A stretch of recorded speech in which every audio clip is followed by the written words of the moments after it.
नमस्ते। आज हम संस्कृत व्याकरण के अंदर छिपी एक बहुत ही पुरानी और सच कहूं तो एक बहुत ही जीनियस प्रणाली के बारे में बात करने वाले हैं। ये एक ऐसा सिस्टम है जो भाषा को कंप्रेस करने का मतलब संक्षेप में बताने का एक कमाल का तरीका है। चलिए इसे समझना शुरू करते हैं। अब जरा इस सवाल पर सोचिए। ये सुनने में एक पहेली जैसा लगता है ना? कि भाई किसी भी भाषा के सारे कॉन्सोनेंट्स को सिर्फ एक दो अक्षर के शब्द में कैसे बांध सकते हैं। खैर, आज हम इसी रहस्य से पर्दा उठाने वाले हैं। तो इस पहेली का जवाब है एक ऐसी प्रणाली जो आज से हजारों साल पहले महान व्याकरणविद पाणिनि ने तैयार की थी, और ये उनकी भाषाई समझ और प्रतिभा का एक बेहतरीन नमूना है। तो ये प्रत्याहार असल में है क्या?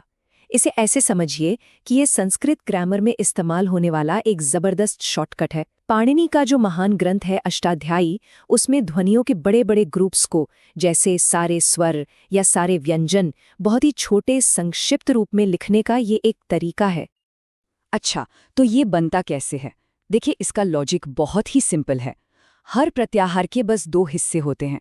पहला एक शुरुआती अक्षर जहां से हम गिनती शुरू करेंगे, और दूसरा एक अंतिम मार्कर अक्षर जिसे संस्कृत व्याकरण की भाषा में इथ कहते हैं, जो हमें ये बताता है कि हमें रुकना कहाँ पर है।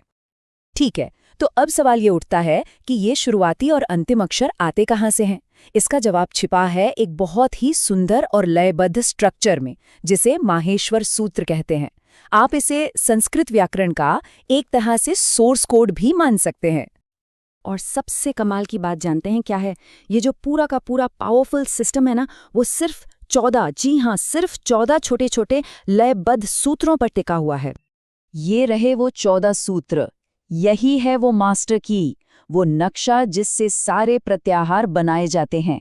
एक चीज पर गौर कीजिए, हर सूत्र के अंत में एक हलंत वाला अक्षर है। वही हमारा मार्कर या इथ है जिसकी हम बात कर रहे थे। तो चलिए अब जरा प्रैक्टिकल हो जाते हैं और देखते हैं कि इन सूत्रों का इस्तेमाल करके एक प्रत्याहार असल में बनाया कैसे जाता है। प्रोसेस बहुत सीधा है, बस 3 आसान से स्टेप्स हैं। पहला, इन 14 सूत्रों में से कोई भी एक शुरुआती अक्षर चुन लीजिए। दूसरा, किसी भी सूत्र का अंतिम मार्कर अक्षर चुन लीजिए। और तीसरा, अब शुरुआती अक्षर से लेकर मार्कर अक्षर से ठीक पहले तक के सभी अक्षरों को लिस्ट कर लीजिए।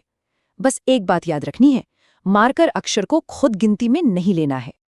चलिए इसे एक उदाहरण से समझते हैं तो सब कुछ एकदम साफ हो जाएगा। हम अच नाम का एक प्रत्याहार बनाएंगे जिसमें संस्कृत के सारे स्वर आ जाते हैं। अब जरा यहाँ ध्यान दीजिए, ये बहुत ही मजेदार है।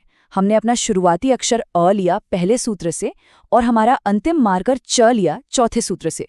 तो हम अ से गिनना शुरू करते हैं और च से ठीक पहले रुक जाते हैं, और नतीजा हमें मिलते हैं अ, ई, उ, री, लृ, ए, ओ, आई, ओ। देखा, संस्कृत के सारे 9 स्वर सिर्फ एक छोटे से शब्द अच में समा गए, है ना कमाल? तो ये सब तो ठीक है, पर सवाल ये है कि इसकी जरूरत क्या थी? मतलब इसका असली फायदा क्या है? तो देखिए, इसका महत्व इसकी जबरदस्त एफिशिएंसी में है। ये व्याकरण के नियमों को लिखने का एक बहुत ही कॉम्पैक्ट और सटीक तरीका है। याद है हमारा शुरुआती सवाल कि पूरी भाषा के व्यंजनों को एक शब्द में कैसे कहें? जवाब है हल। माहेश्वर सूत्र में 5वें सूत्र के ह से लेकर 14वें और आखिरी सूत्र के ल तक संस्कृत के सभी 33 व्यंजन आ जाते हैं, सिर्फ एक शब्द हल में। और जैसा हमने अभी देखा, आज का मतलब है सारे स्वर। सोचिए कितनी कमाल की संक्षिप्तता है। और ये सिर्फ हल या अच तक ही सीमित नहीं है। ऐसे कई और पावरफुल प्रत्याहार हैं, जैसे कि इक, जिसका मतलब है सरल स्वर, ई, उ, री, ल, या फिर यण, जिसका मतलब है अर्ध स्वर, य, व, र, ल। मतलब ये सिस्टम बहुत ही वर्सेटाइल और शक्तिशाली है। तो कुल मिला के हम ये कह सकते हैं कि प्रत्याहार पाणिनि के व्याकरण के, कह लीजिए, स्मार्ट टैग्स या लेबल्स हैं। इनके जरिए अक्षरों के बड़े बड़े समूहों को बहुत ही आसानी से और बिना किसी गलती के बताया जा सकता है। और ये हमें सोचने पर मजबूर करता है, क्या ये इंसानी दिमाग का बनाया हुआ अब तक का सबसे एफिशिएंट लिंग्विस्टिक शॉर्टकट है? हजारों साल पहले बना ये सिस्टम आज भी अपनी सटीकता और अपनी संक्षिप्तता से हमें हैरान कर देता है।